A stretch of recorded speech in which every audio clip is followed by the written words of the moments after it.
Wow, I come from Mafikeng and I've traveled all over the world. Yeah, it's been a journey. I mean, Mafikeng is where I went and I did all my high school. If I had to mention the names of people that went to my high school, from WHP to Stone Bongo Muffin, Kuli Chana, I mean, guys like Bob Mabena and them. This is a whole lot of people that went to my high school. So it was one of those, you knew what you wanted to do. If you wanted to do music, acting, or drama, that kind of thing, it was a place to be at the time. So now it's like years later, 2013, and I look at places where I've played. Wow, it's just, I can't even begin counting. I've played in Asia, I've played in Hong Kong, I've played in the States, New York, Miami, Atlanta, Washington, the UK. Wow, I mean, in the UK alone, Manchester, so many places. I mean, France, Australia.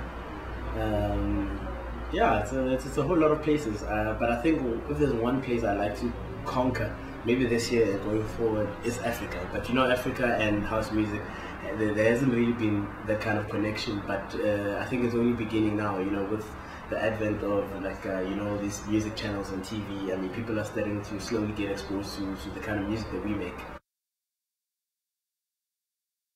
For me, it was quite awesome. I mean, you sit there and you sort of like the gatekeeper for the biggest urban station probably in the southern hemisphere.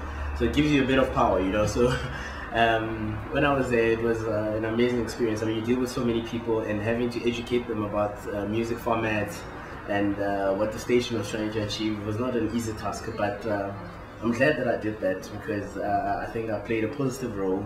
I mean, I look at Metro where it is now, and I know that we were part of the team that implemented the strategy for the station to go fully urban and not even be apologetic for it. I mean, they've gone that route, and right now it's the fastest growing radio station in the country.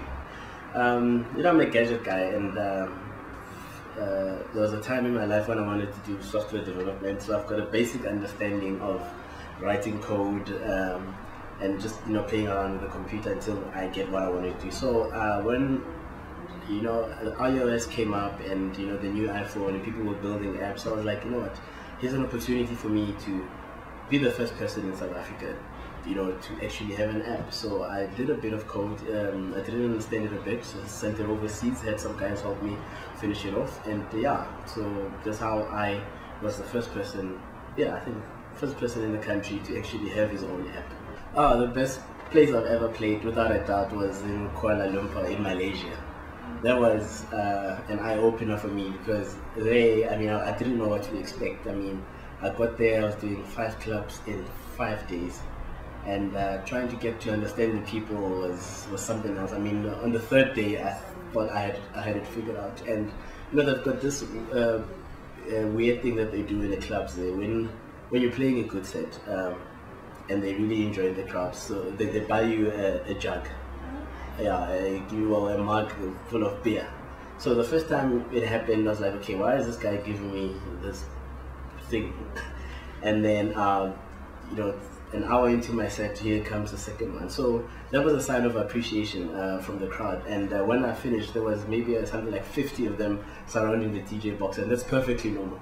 So at the end of the night, if you're sitting there with just 1 or 2, you haven't done a good job. So I mean, for me, first time, 50 people bought me 50 beers. So that was amazing. I mean, that was this boy, people look at us and they're like, Africa, what do we know?